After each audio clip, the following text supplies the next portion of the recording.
I'm not going to tell you I love you this week. I'm going to say, I like you. I don't just love you, I like you.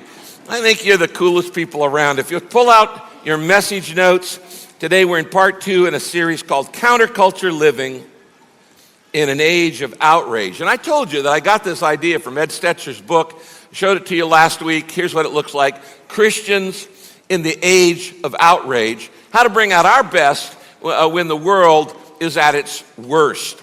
And this weekend I want us to look at counterculture kindness. I don't know if you know this or not, but God has a lot to say in the Bible about kindness. It's a big deal to God. You learning to be kind is a big deal because God is kind. Everything you have in your life, you owe to the kindness of God. And in a rude world where people are bad-mannered and uncivil and more polarized than ever before, to be kind is actually to be counterculture. God has this to say in 1 Thessalonians chapter 5, verse 15. Make sure that you never pay back one wrong with another wrong. Instead, always try to be kind to each other and to everyone else. Now, friends, that is counterculture in today's world. To not do tit for tat, to not retaliate, to not fight back, to not return one wrong for another, but to always be kind to each other and to everyone else. I don't know if you realize this, but you put far more effort in looking nice than in being nice. You do, okay? You spend more time in front of a mirror making sure your appearance is right than you spend time in front of God making sure your attitude is right.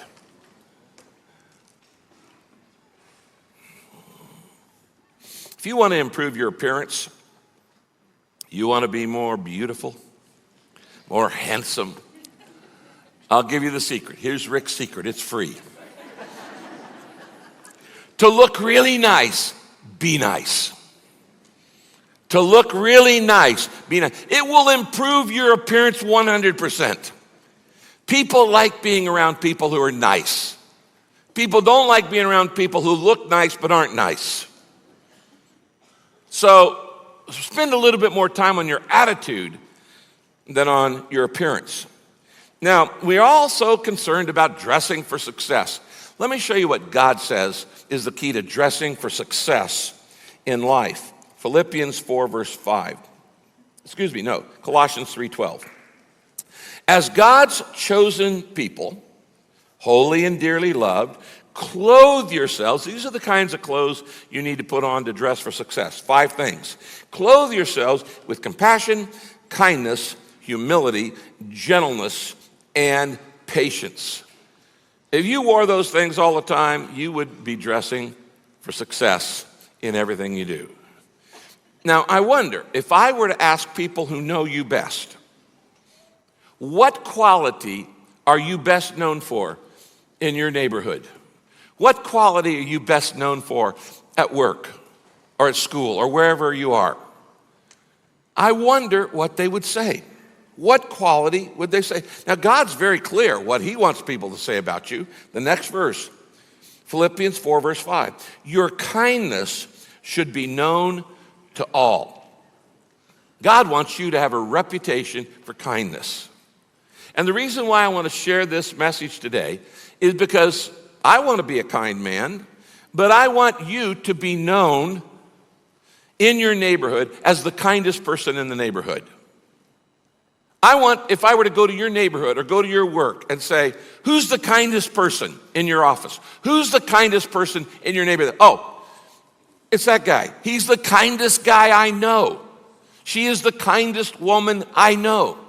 I want you to be a man of kindness, a woman of kindness. I want you to be famous for your kindness. I want our church family, I want us collectively to be known as, that is the kindest church on the planet. Okay? They may not get everything right, but you know what? When you mess up, they really treat you with kindness at that place. That is the kindest church on earth. That would be a good reputation to have, because God is very, very clear about what he wants you and me to be known for. Look at this verse on the screen. 1 Corinthians 16:14 says, everything you do must be done with love. Now, what's the relationship between love and kindness? Write this down. Here's your definition. Kindness is love in action. That's what kindness is. Kindness is just love in action. Kindness is not an emotion. Kindness is not a feeling. You might have all kinds of what you think are kind feelings towards somebody, but if you don't ever act in a kind way, you're not kind. Kindness is not something you feel towards someone. Kindness is something you do towards someone. It is an activity. It is an event. It is an action. Kindness is love in action.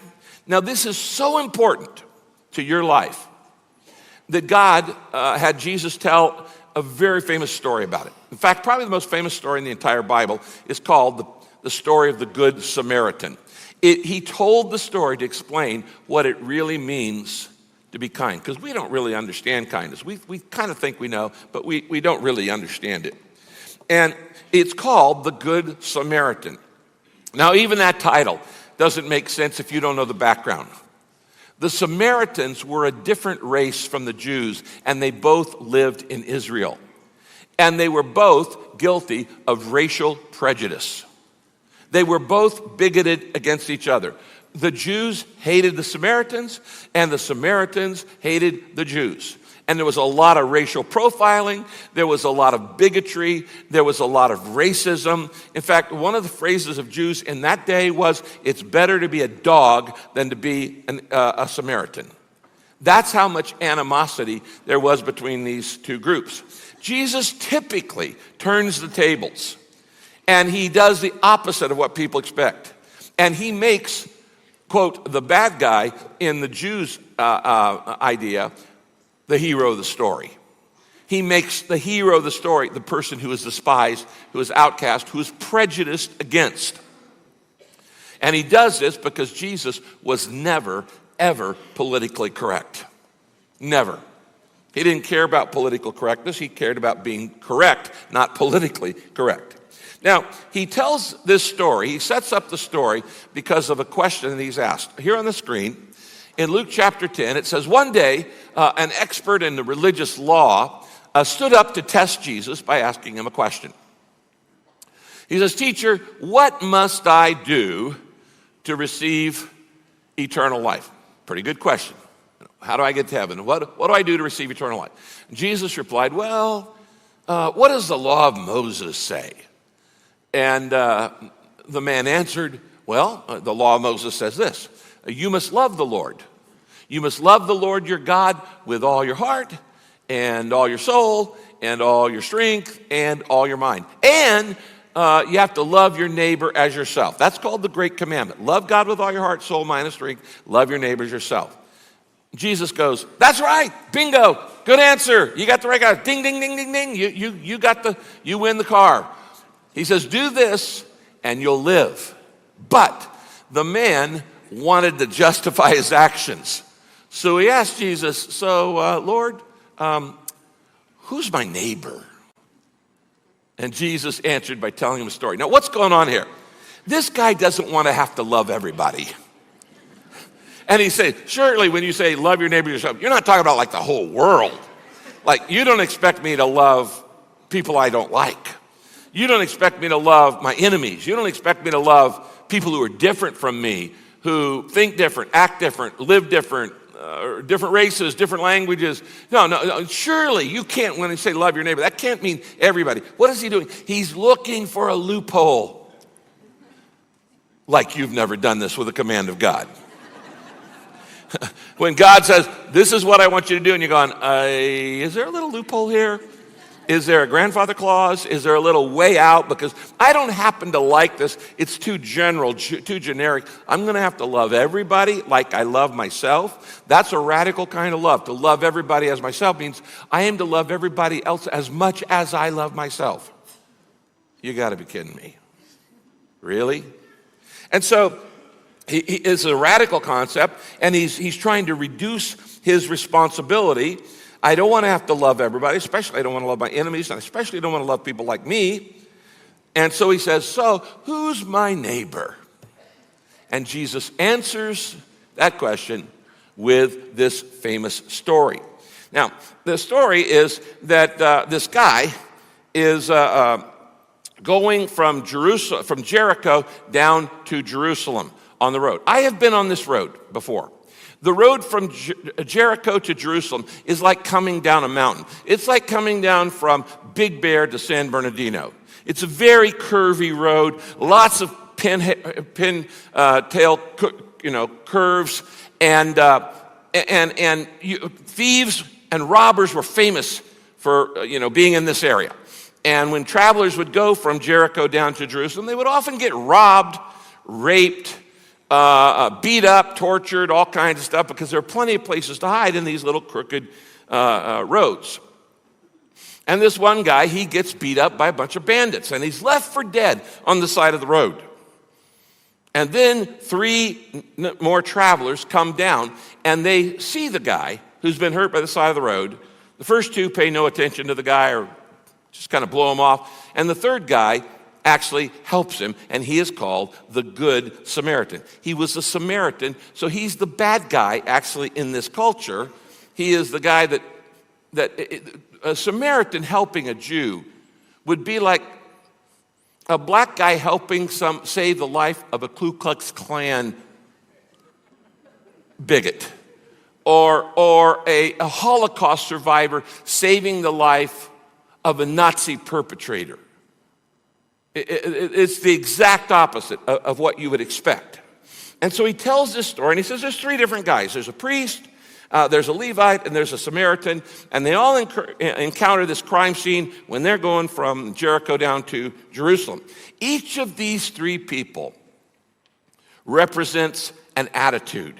Now, I want to be clear. You're not one of these. Oh, I'm the Samaritan. No. You can have all 3 of these attitudes in the same day. Okay, you could act like the first guy in one moment, the second guy in another moment, and the third guy in another moment. So don't go, well, that's me, I'm number 3. I'm the good guy. No, you can have all 3 of these attitudes in the exact same day. So we're going to look at it. Each of these represents 3 possible attitudes toward people that you could express, as I said, in 3 different situations. So let's look at the 3 attitudes. The first guy is the priest. He's the first traveler. And here's what we learn from the priest. This attitude is the I can keep my distance attitude. It is the attitude of avoidance. I can keep my distance. And he sees the guy, and he really doesn't want to be close to him, so he goes over to the other side of the road. In Luke chapter 10, verse 30 and 31, it says this. There was a man who was going down from Jerusalem to Jericho when robbers attacked him, stripped him, beat him up, leaving him half dead. So he's naked and he's half dead. All of his belongings have been stolen. Now it so happened, I want you to right now, we'll come back to this, circle the phrase, it so happened. We'll come back to it later on. It so happened that a priest was going down that same road. But when he saw the man who was in pain, he walked on by on the other side. He walked on by on the other side. Now, this is the attitude of avoidance. If I don't pay attention, then it's not my responsibility. This guy's walking down the road. He sees a man left half for dead, naked, bleeding to death. And instead of helping the guy, he just crosses over to the other side of the road and keeps walking. Out of sight, out of mind. I'm just going to avoid it. I'm going to keep my distance. That's why I move to the other side of the road, to keep my distance. That if I ignore it, I don't have to do anything about it. I don't have to pay attention. I'm not responsible. Now, a lot of people actually live this way, and it's this. Don't get too close to people so then you don't have to help them when they're in pain. Don't get too close to people. Keep all your relationships shallow. Don't really get involved in people's lives, your neighbors' lives, friends' lives, small group lives. Just keep all your relationships superficial so you don't have to get involved And then, because if you get close, you may have to help them. Stick to your own business. That way you can avoid a whole lot of hurt. Keep your distance. Stay distracted. Now, in cities like we live, it's pretty easy to do this, to keep your distance from people. You can live next to people for a long, long time and not be involved in their lives. I happen to have great neighbors on either side of me. The Newberys live on one side and the Mars live on another. They've been great friends for literally decades. They're members of Saddleback Church. But sometimes I can go weeks without even seeing them because we have a thing called automatic garage door openers. An automatic garage door means you can open the door and just go in, close the door, and go right into your house and never, ever see your neighbors. And it might be you only see them when you happen to be out getting the mail at the same time or taking the trash out at the same time, and that may be it. So we actually live in a culture that makes it easy to do this keep my distance avoidance style. You see, we don't realize how many people around us are hurting because we don't see them. You know that in California, this state alone, there are 6 million people who live below the poverty line. 6 million. That's bigger than most states. The number of poor people in this state is bigger than most states in America. And yet you never see them. Why?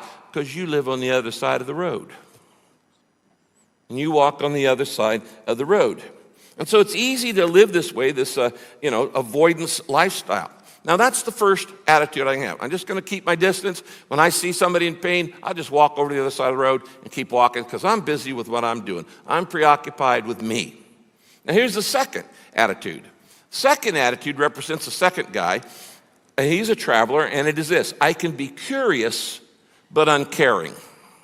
I can be curious, but uncaring. This guy's a little bit more interested, but he's not interested enough to do anything. This is the attitude not of avoidance. This is the attitude of apathy. I see the need of other people. I'm just too self-centered to help.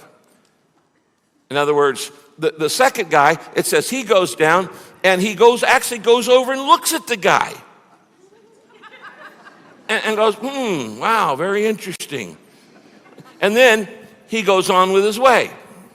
So here's what the Bible says about this guy in verse 32. In the same way, a Levite also came there down the street, down the road, went over and looked at the man, but walked by on the other side. Now, notice the difference between these first two guys.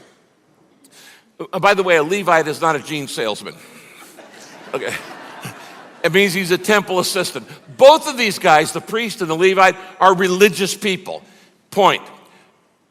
Being religious doesn't make you nice. Being religious doesn't make you kind. You could go to church all your life and be a miserable person with other people. Some of the most unkind people I know were church attenders. Being a religious person doesn't make you kind. Being like Christ makes you kind. Now, the first guy is the priest. He's walking down on this side of the road. He sees this man naked, bleeding, half dead, and he just goes, I'm going to walk over here, walk on the other side of the road and keep going. I totally ignore him. I avoid him. The second guy is the Levite, and it says this. He's walking down on this side of the road, and he sees the guy over there, naked, bleeding to death, dying. He walks over and stares at him. Very interesting. This is worse. Okay, this is worse. He's curious, but he's uncaring. And he sees the victim, and he stares at the victim, but he doesn't help the victim. Notice verse 32. In the same way the Levite came there, went over, looked at the man, circle the word looked, but then he walked on by on the other side.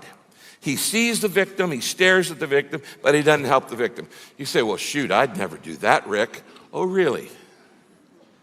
How many freeway accidents have you gone by, slowed down, looked, craned your neck out because you were curious, and you look and you stare, and then you just keep on going? You didn't stop.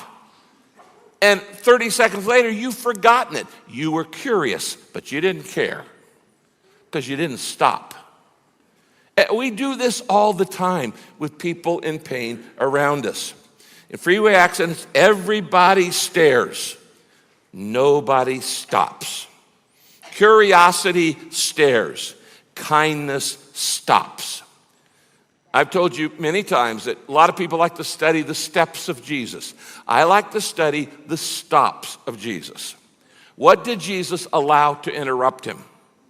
What was he willing to stop for? Because in the Bible, almost every miracle happens as a result of an interruption, a stop. What stopped Jesus? What stops you in the middle of your work to stop and care about somebody else? You see, what I'm saying is this. We love to read about the pain of other people.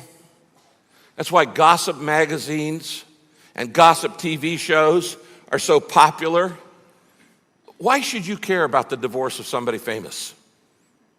Why should you care about the scandal of somebody famous? Why should you read something like People magazine or some of the other magazines that are just about the problems people have? We love to read about other people's problems. We love to talk about other people's problems. We love to gossip about other people's problems. We like to discuss other people's problems. We just don't want to help people with their problems.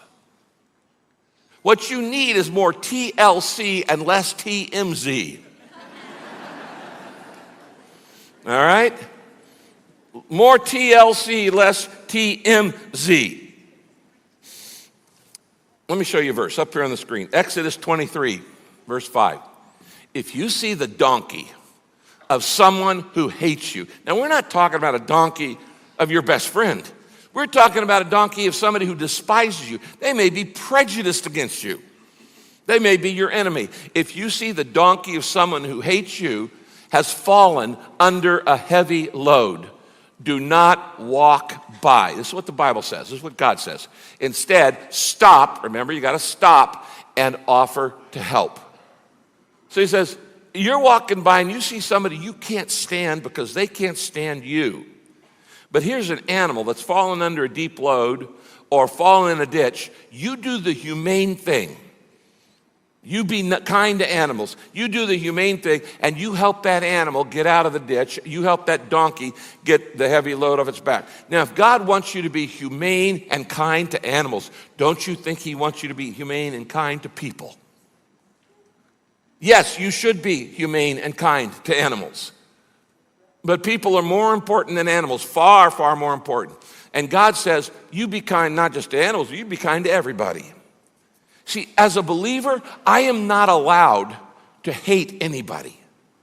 It is insisted by God that I be kind to everybody. I don't get any loophole on that. I don't have to agree with everybody. I don't have to approve of everything they do. They may not like me. They may be mean to me. I am not allowed to be mean to them if I claim to be a Christian. I am commanded by God to be kind to everybody. I treat everybody with dignity and respect. I don't have to agree with what they believe, how they live, what their lifestyle is, how they vote, what their political persuasion is. Doesn't matter. I'm just supposed to treat them with dignity and kindness, and I'm not allowed to be unkind to anybody. That's what it means to be a believer. In fact, the Bible says, let him who names the name of the Lord depart from iniquity. It means if you're going to call yourself a Christian, then you should do the right thing. And if you're not going to be kind, stop calling yourself a Christian because you're bad advertising for the rest of us. And there are Christians out there who are being unkind on the internet every day. And they're a bad witness. And they're tainting everybody else. Now, I can be this first guy, be distant, keep my distance, be avoidance. I can be curious and uncaring, that's apathy. Or the third thing, I can be like this Good Samaritan, and that is this, I can show kindness. Write that down. This is the third response. Kindness is love in action. I can show kindness.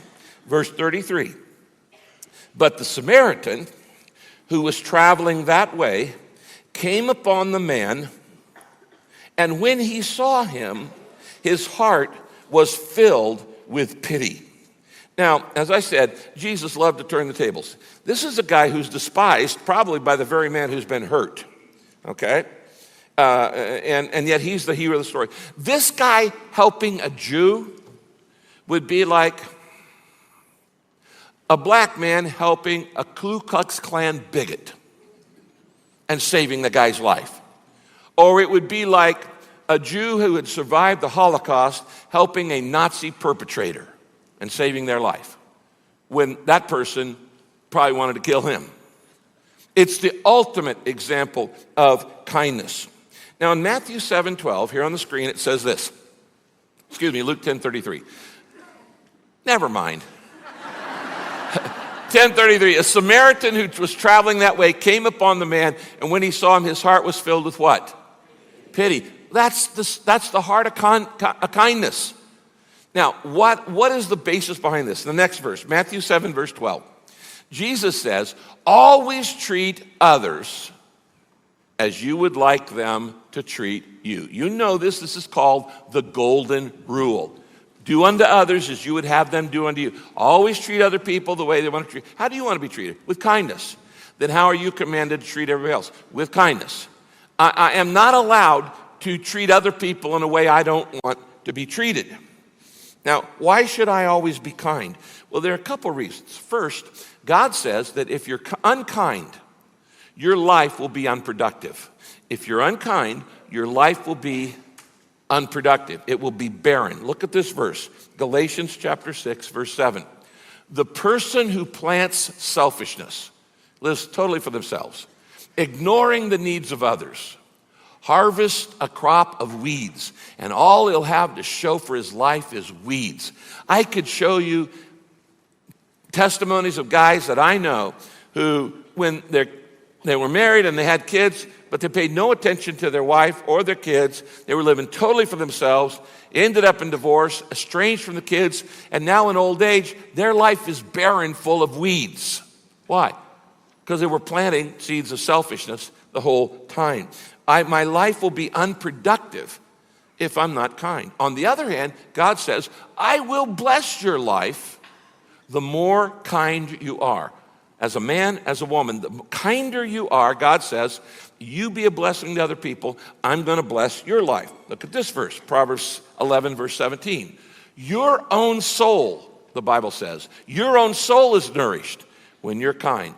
When you do an act of kindness, remember it's not an emotion, it's something you do for somebody. You do an act of kindness. Nobody else may even see it. Nobody else may even know it, but God sees it. And he says, I'm going to make sure you get blessed for that. Your own soul will be nourished.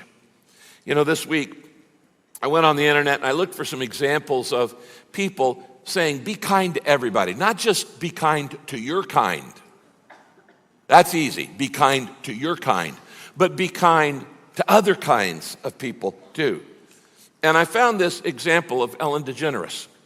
Ellen DeGeneres and I would probably disagree on a lot of different things. We would not see eye to eye on many things. But I love Ellen DeGeneres. Why? Well, number one, she's an hilarious comedian who is always clean. And that's hard to find today. A clean comedian who is always clean. And she never uses her humor to put down other people, to attack others. I appreciate that. She's a great humanitarian. But more than that, she's a kind soul. And in a world that's increasingly unkind and uncivil, we need more people who show kindness like her. Watch this little clip. So this weekend, I went to Dallas for the Cowboys game. And during the game, they showed a shot of George and me laughing together. And people were upset. They thought, why is a gay Hollywood liberal sitting next to a conservative Republican president? Didn't even notice I'm holding the brand new iPhone 11. And I was aware that I was going to be surrounded with people from very different views and beliefs. And I'm not talking about politics. I was rooting for the Packers, and get this, everybody in the Cowboys suite was rooting for the Cowboys. And so I had to hide my cheese hat in Portia's purse. Here's the thing. I'm friends with George Bush. In fact, I'm friends with a lot of people who don't share the same beliefs that I have. We're all different, and I think that we've forgotten that that's okay that we're all different. Just because I don't agree with someone on everything doesn't mean that I'm not going to be friends with them. When I say be kind to one another, I don't mean only the people that think the same way that you do. I mean be kind to everyone. Doesn't matter. Yeah.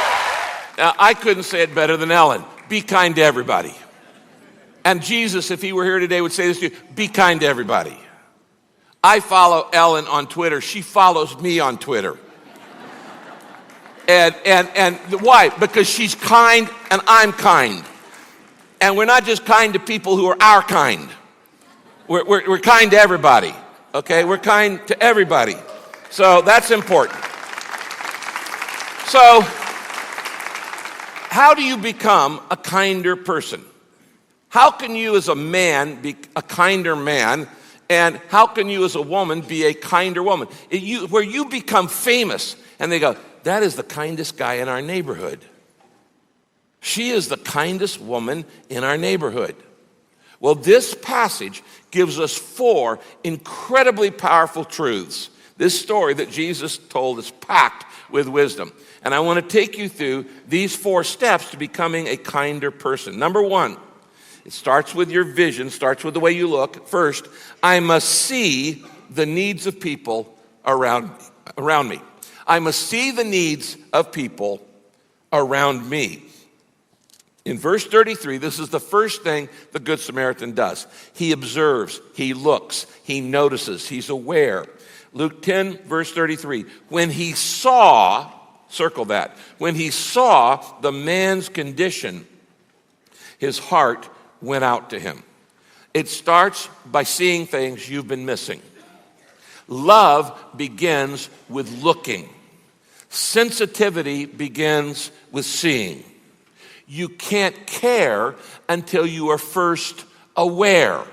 You got to start noticing the people in pain around you that you haven't been noticing. Kindness always starts with your eyes, with the way you look at people. It starts with observation. You can't meet a need until first you see a need. And if you don't see it, you can't meet it.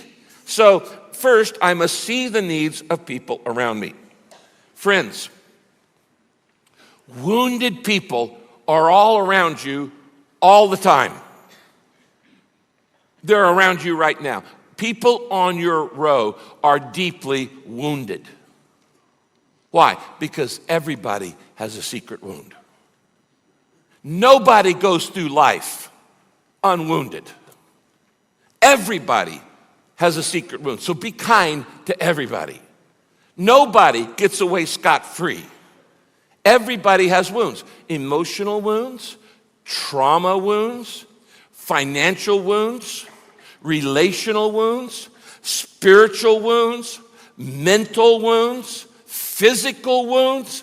Everybody is wounded in different areas. You have to just start seeing it, noticing it.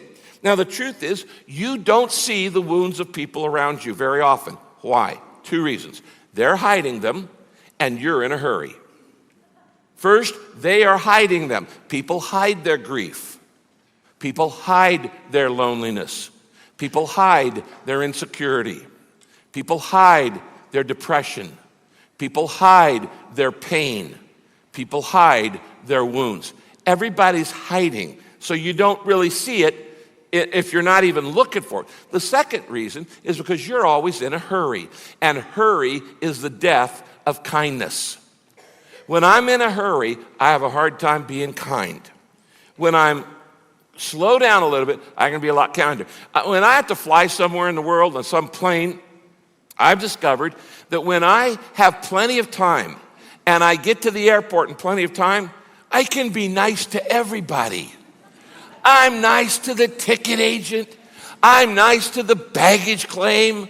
I'm nice to the Starbucks barista. I stop and take pictures with people. I kiss little babies. You know, I have a good old time. I make friends with the taxi driver. I talk to him about his life. Why? Because I'm not in a hurry. But if I'm late and I'm rushing to get to an airplane, sorry, I don't have time to stop and notice you. I'm in a hurry. And so hurry is the death of kindness. I'm going to write this principle down. The slower I go, the more I'll see. Write that down. The slower I go, the more I'll see. You see, I can't be bothered if I'm busy. You got your problem, I got mine. I'm in a hurry. I can't be bothered if I'm busy. So if I'm going to be more kind, I'm going to have to figure out how to not be so busy. And the slower I go, the more I'll see. If I want to take my kids and my grandkids and show them America, well, I can do it fast or slow. And we can get on a plane and fly to the East Coast in about 5.5 hours. And in that flight at 35,000 feet and at 350 miles an hour, you're not seeing anything. You're really not seeing anything. You're just going too fast. If I really want my kids and grandkids to see America, I got to take a train, which goes a whole lot slower and they can look out the window. If I really want them to see it, we got to take a car trip and go slower. And honestly, I guess if I really want them to notice, we could ride a bicycle, okay? And if I really want them to notice all the flora and the fauna and all the little crickets, then we're going to walk across America. The point is, the slower you go, the more you see. And so if the first step in being kind is seeing means you got to slow down. You got to slow down. The slower I go, the more I'll see. 1 Corinthians 10:24 says this. Look out, circle that. Look out for the good of others. Don't just look out for your own good, look out for the good of others. So the first step in kindness is to ask God to give you spiritual radar. And you pray, God, help me to see people the way you see them. Help me to see people the way you see them. And help me to always be on the lookout for the person in pain, the person in need, for those who need some kind of kindness. Now, some of you, you don't even need this sermon because you're just naturally good at it. You are a naturally sensitive soul. Well, goody for you, okay? You don't get any credit because you were just naturally gifted that way. For the rest of us, it's a little harder, and we have to learn it. By nature, I am not a sensitive person. By nature, I'm not paying attention to other people's needs. Why? I'm a man, okay? Okay, I'm a man, all right? And so it's not my instinct to be sensitive to what's going on around me, but I can learn it. Now, I grant you, that's a generalization. Generalizations are often generally wrong, and not all men are that way. But I'm just telling you, I, by nature, am not a sensitive person. I had to learn it, and it took me a lot of mistakes to learn it. I remember one time, many years ago, I was walking across the patio, and I was talking to people, and some lady came out and said, Pastor, last week you walked, I was sobbing last week, and you walked right past me. That broke my heart. I wouldn't want to do that to anybody. But I didn't see her. I just didn't see her. And I said, I've got to be more aware of people around. Because if you care, you'll be aware. So I pray, God, help me to be on the lookout. Some of us need to pray, God, we have spiritual ADD.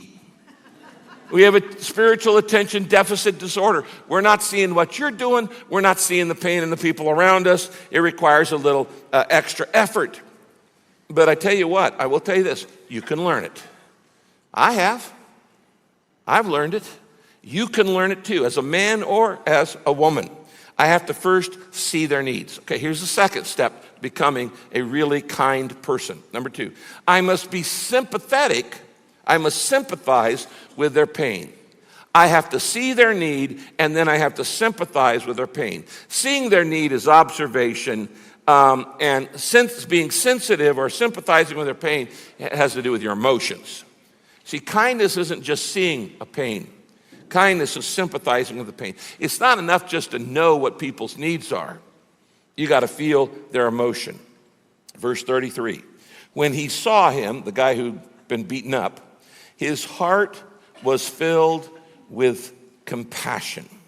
Now, the Bible says over and over that we need to be sympathetic to each other. It says, weep with those who weep and rejoice with those who rejoice. In other words, you should mirror and mimic the emotions of the people around you. So if somebody's in pain, then you share that pain. If somebody's happy, you should celebrate and be happy with them.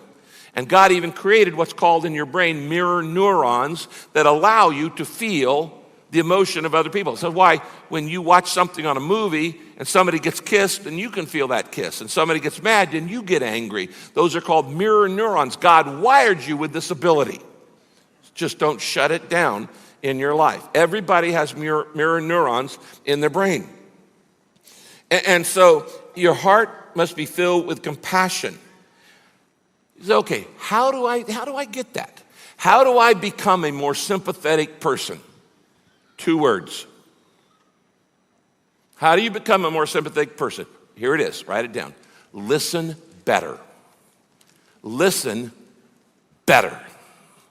Sympathy is a matter of your ear. Seeing is a matter of your eye. Sympathy is a matter of your ear. I see with my eyes, but I sympathize with my ears. Your ears are some of the greatest healing tools God gave you. You can actually heal people by just listening to them. Some people, all they need is somebody to be a listening ear. They don't need advice, they just need attention. They need a listening ear. And sometimes love is just listening. You don't try to give any advice, you just listen. Now, guys, let me talk to the guys for a minute. We're not real good at this, okay? We're not real good at this. So I'm going to ask you to start practicing what I call first date listening.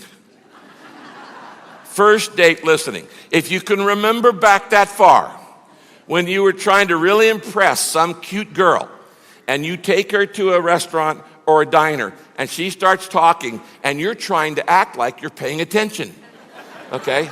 And you're leaning in, and you go, yeah, wow. Whoa, yeah, and you're nodding, and you're active, and man, that is a problem, wow. And you're really getting into it. Now, this is not easy for you. It seems foreign to you. You're not used to active listening, and you're paying a lot of attention, and after that first date, you went home, and you were exhausted. You'd never put out so much energy in your life just trying to listen to a woman talk to you. But you can get good at it, okay? But the truth is, 10 years later, you're sitting in Chili's with your wife eating your nachos, and she's going, wah, wah, wah, wah, wah, wah, wah, wah. And you're not paying any attention at all, okay? All right? That is not kind, okay? That is not kind. Now, ladies,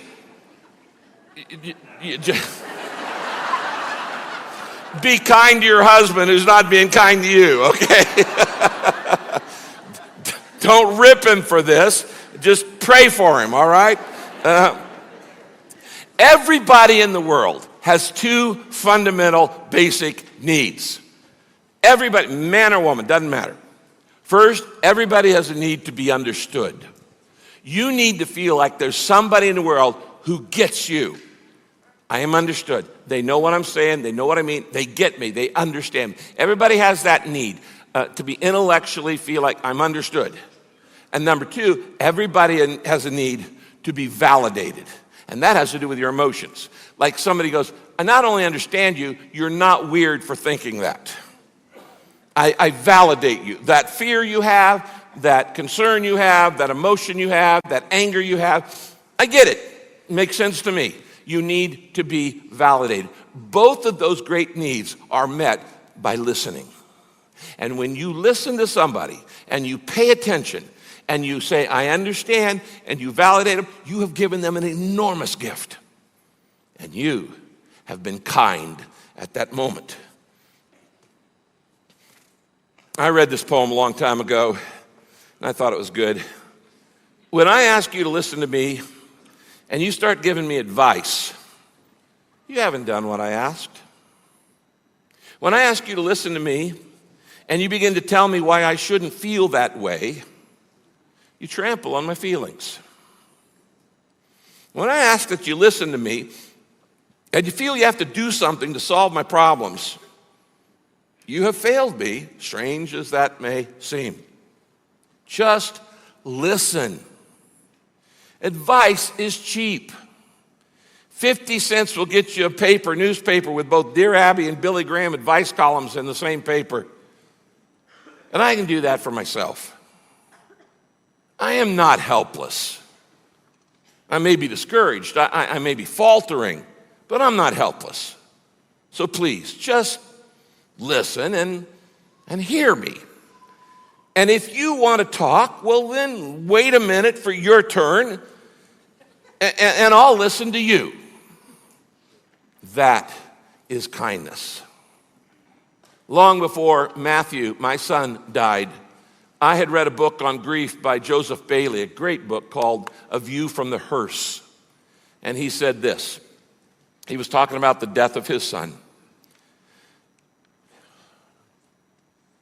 I was sitting, torn by grief. Somebody came in and talked to me of God's dealings and of why it had happened and of the hope beyond the grave. He talked constantly. He said things that I knew were true, but I was unmoved, except to wish that he'd go away. And he finally did. But then another came and sat beside me in my grief. He didn't talk. He didn't ask me leading questions. He just sat beside me for an hour and more, listened when I said something, answered briefly, prayed simply, and left. And I was moved, and I was comforted, and I hated to see him go. That's kindness. One of the reasons we're not sensitive to other people is because we don't look at where they've come from, we look at how far they've got to go. The people who, listen to me real closely on this, the people who irritate you at work, at school, sitting next to you, don't look at them, anywhere, people who irritate you or you just have a hard time getting along with, you just kind of butt heads a lot or whatever. The problem is you're asking the wrong questions. What we always do is we look at how far people still have to go, but we don't often give them credit for how far they've already come. So we don't give them grace. You don't know the trauma they've been through. You don't know the hard situation they grew up with. You don't know the pain they're carrying now. And so you're just judging them on how far they need to go. All of us are like Paul, who could say, thank God I'm not what I used to be. Thank God I am what I am. Thank God I'm not what I'm going to be. You're in all three stages in your life. And I need to love you and accept you and show you respect at all three stages. So when you're having a hard time accepting somebody whose behavior is not helpful to you, I want you to write this down. Okay? Stop asking. This is a key to kindness. Stop asking, what's wrong with them? Okay, stop asking, what's wrong with them? And instead, I want you to ask this question. Instead, ask, what happened to them? What happened to them? Then you're going to be a little bit more gracious, a little more kind when you understand the hurt they've been through. Most of you guys know I grow stuff. I'm a gardener. I grow vegetables, and I grow 17 kinds of fruit. It's just kind of my therapy. And I have the ugliest pear tree known to mankind. And if you were to come and look at this pear tree, it bears fruit. It's just flat out ugly. And it looks really, really weird.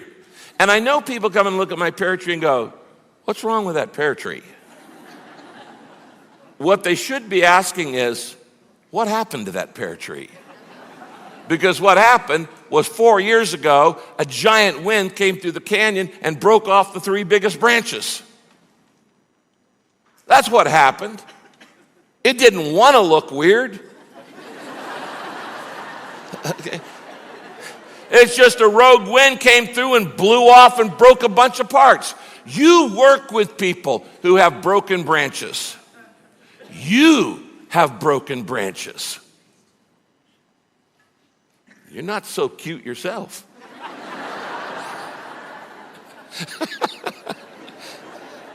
I'm sorry. That wasn't kind. All right, so please forgive me. Sometimes you have to forgive your pastor, okay, all right? But you get the point. We've all had rogue winds come through our life and break things in our lives. We've all had brokenness in our lives. And the question is not, what's wrong with you, but what happened to you? When you understand what happened, you cut people slack. You give them grace. I've told, how many times have you heard me say this? Hundreds of times. Hurt people hurt people. Happy people don't hurt people. Hurt people hurt people. Your mom hurts you because she's been hurt. Your dad hurt you because he was hurt. Happy people don't hurt people. Hurt people hurt people. So stop asking, what's wrong with them? Start asking, what happened to them? Everybody's got trauma in their lives. That makes sense? Get it? Get it? Good. All right. Galatians 6:4.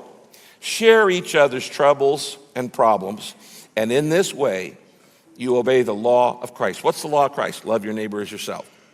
I got this letter this week.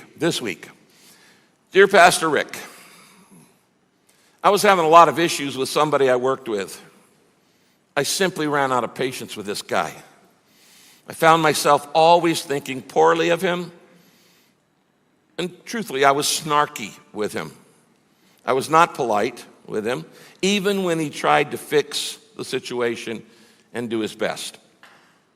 Then one day, God convicted me about my unkindness. So I asked God what I should do. And I felt impressed that God wanted me to start doing kind things for this guy who I really didn't like at all. So in trying to be kind, I started offering him rides when he needed rides. I started buying him coffee. I started helping him at work in different ways. What happened next was amazing. By acting in kind ways, in other words, even when he didn't feel it, God changed my heart toward this guy, and he stopped being an irritation. Now, at first, it was super uncomfortable for me to be nice to him. I admit it was uncomfortable when I started. But looking back, I can now see how toxic my heart had become. Today, I'm thankful that God called me out on my bad attitude, because that guy, who I didn't like, ended up becoming a really close friend to me for the past decade. All right? Go and do likewise. Last two, real quick. I have to see the needs of people around me. I have to sympathize with their pain. Number three, I have to seize the moment to help. I must seize the moment to help. This is the third thing the Good Samaritan does. It's the principle of spontaneity. I don't delay. I don't wait. I don't procrastinate. I do what I can now. All right? You see, kindness is not something you wait to feel to do. If you wait until you feel kind, it's not going to happen. You act your way into a feeling. It's easier to act your way into a feeling than to feel your way into an action. You don't wait till you feel kindness. You just start acting kind toward people. This is true in rekindling the love of a marriage. Well, when I start feeling love, I'll act loving toward my spouse. No. You just start acting loving. Guess what? The feelings will return if you start acting in faith. Kindness is not something you do. It's not something you feel. It's something you do. I seized the moment to help. It says, he went to him, that's an action, and he bandaged his wounds, pouring on oil and wine. So he goes, the Good Samaritan goes over, sees this guy hurting. He walks over to him and he bandages up and he uses, oil and wine. Now, a couple things I want to say about this. First, he's taking the initiative. He's not waiting for somebody else to come help him. He's doing it on his own. He doesn't wait for some neighbor to come help. He doesn't call 911. He does it himself. Takes the initiative. Second, he uses what he has. Now it says he used oil and wine. That sounds like a salad dressing to me. Okay, oil and wine, salad dressing. Why? Because he doesn't have a first aid kit, but he does have lunch. He's got lunch, so he uses what he's got. Well, it's actually pretty good because wine is alcohol, and alcohol is cleansing. It's a disinfectant, and oil is soothing. So disinfecting and soothing a wound is a pretty good thing. So, he's got his Caesar salad on the guy's thigh. Probably took the lettuce and put it on there, rubbed it around, but he's using what he's got. And he says he bandaged him up. I guarantee you, he didn't have any Band-Aids on his donkey. How did he bandage him? What he had to do, take his own shirt or his own tunic, rip it up into bandages. He's taking his own clothes, ripping them up and making bandages for this guy. He's doing what he can, and he's not waiting for a professional. Now, this explains two things to me about kindness. Write these down. Number one, if I'm going to be kind, I must be willing to be interrupted. I must be willing to be interrupted. Love is often inconvenient. Love takes time. And when you're kind, sometimes it means your schedule's going into the toilet or the trash. It's going down the drain. It's thrown out the window because you weren't planning to help this person.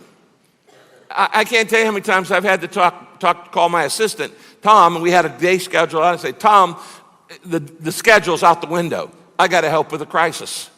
I've got to help on a need. Somebody's in pain right now. And he could tell you time after time, my schedule's just thrown out the window. Now, think of all excuses this guy could have given. He could have said, I got my own problems to deal with. I'm late for a business appointment in Jerusalem. I have to be there to make a presentation. The guy's probably dead already. Okay, I probably can't even help him. He's probably beyond help. You can make up any excuse for not being kind and for not taking the time. Galatians 6:10 says this: whenever we have the opportunity to help anyone, we should do it. But we should give special attention to those who are in the family of believers. That means the church. Now, circle the word whenever. It says whenever we have the opportunity to help, we should do it. I looked up that word whenever, and it means whenever. Okay, it means now. Okay, you don't wait. Do you remember Tom mentioned earlier the phrase? It says, "It so happened that the priest walked by." It so happened that the priest walks by. What often seems to be a happenstance, a by chance in your life, is an actually divinely planned encounter. God intentionally puts painful people in your path to see if you're going to be kind. It's no accident. I'm guaranteeing you that after this sermon, this week, God's going to put somebody painful in your life. It's not an accident. This is a test. Are you going to be self-centered or are you going to be kind? What we think it just happened is not a happenstance. God plans it to test our character, to grow our character, to make us more like Him. He intentionally puts people in your path so you can grow in kindness and love. Now, I said, this teaches me I have to be willing to be interrupted.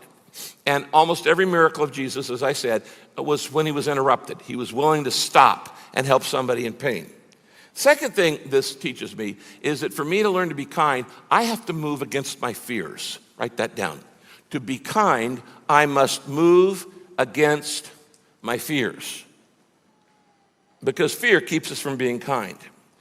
Now, this guy here has all kinds of possible fears that he could be afraid of. Remember, this is a very treacherous road, as Tom talked about. Robbers and thieves everywhere. So he's going, what if I go over to help this guy and the robbers are just in hiding and they're going to come out and they're going to beat me up? Maybe they're still in the area. Or maybe it's a trap and he's just faking it, laying there to get me to come over and help him, and then a robber's going to rob me.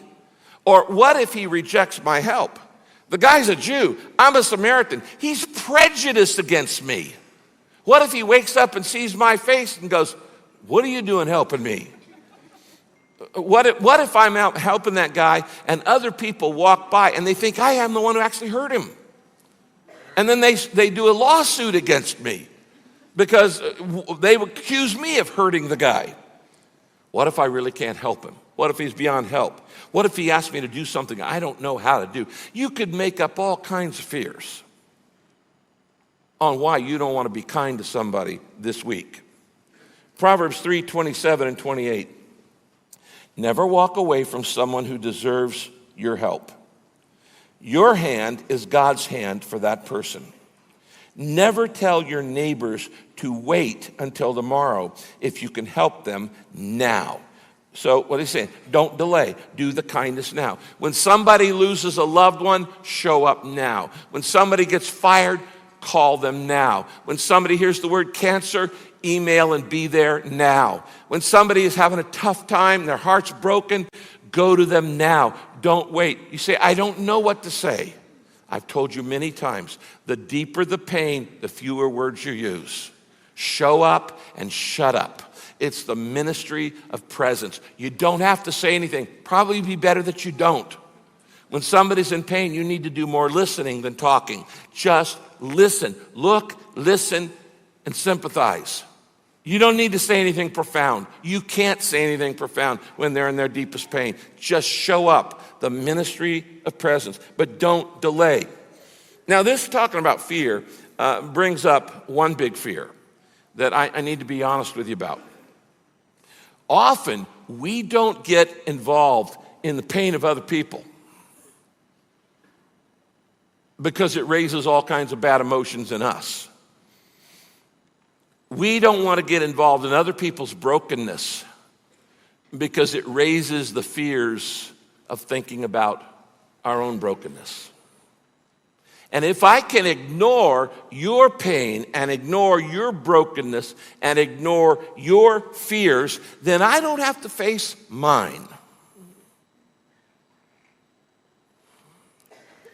And I would say to you, if that's true in your life, that you can't help people because you haven't really dealt with the pain in your own life, as your friend, as your pastor who loves you, I'm begging you to get some help.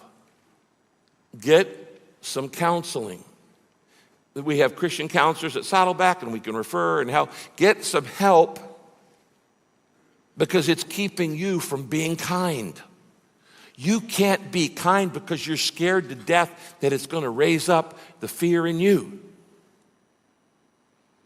And so get some help. And then you'll be free, and then you can help other people, and you'll be kind. All right, let's review. To be kind, I got to see the need. To be kind, I've got to be sympathetic to the pain. And to be kind, I've got to seize the moment. There's one other thing. Number 4. This guy did it.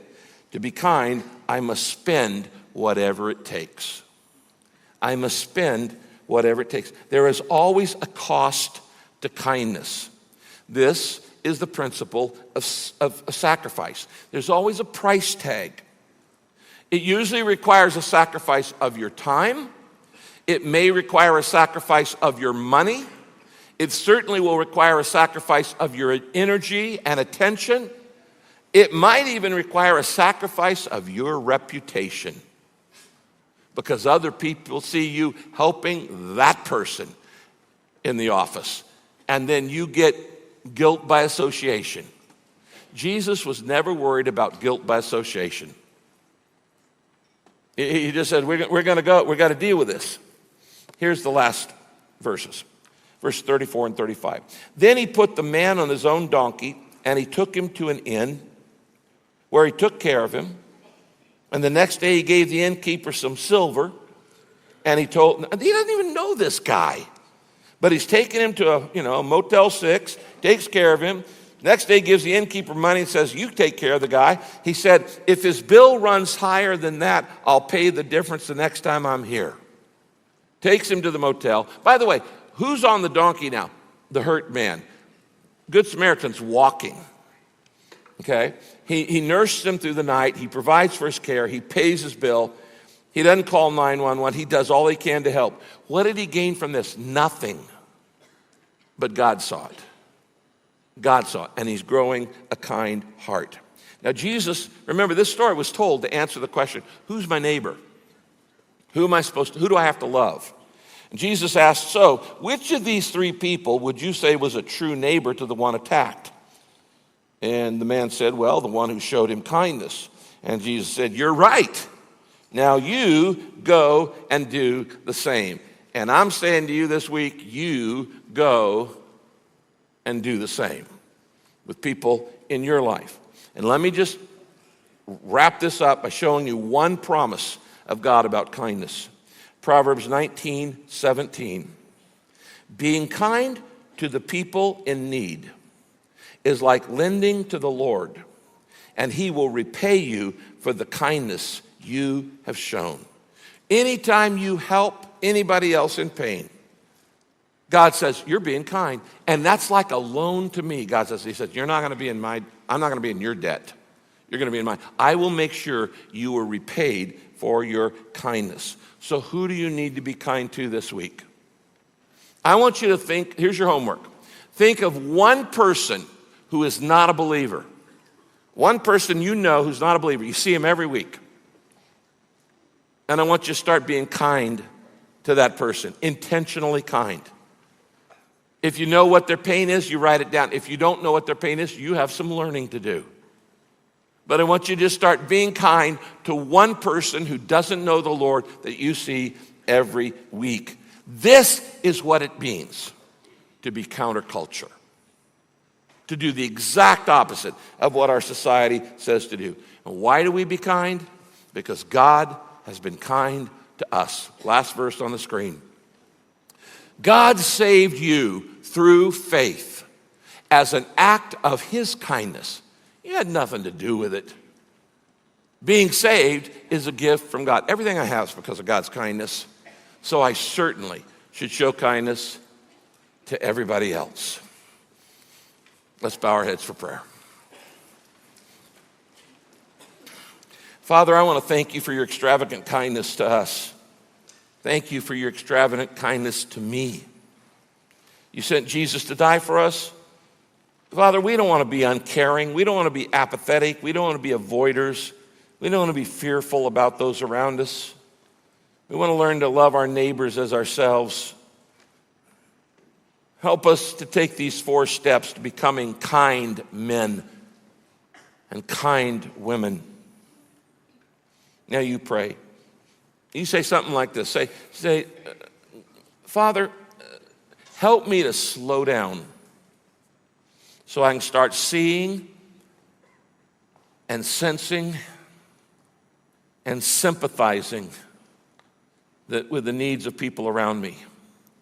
God, I need spiritual radar. I'm not that sensitive.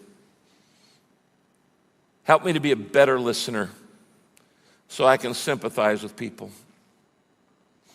And when interruptions come, help me to see them as opportunities to grow in kindness.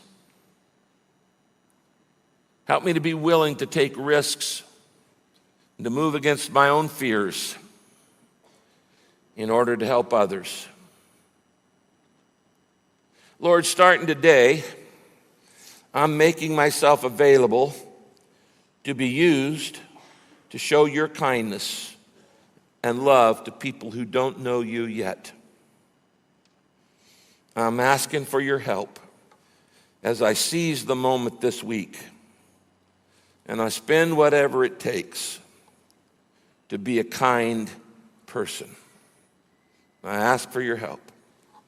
If you've never invited Jesus into your life, say, Jesus Christ, thank you for your kindness to me. I could never save myself.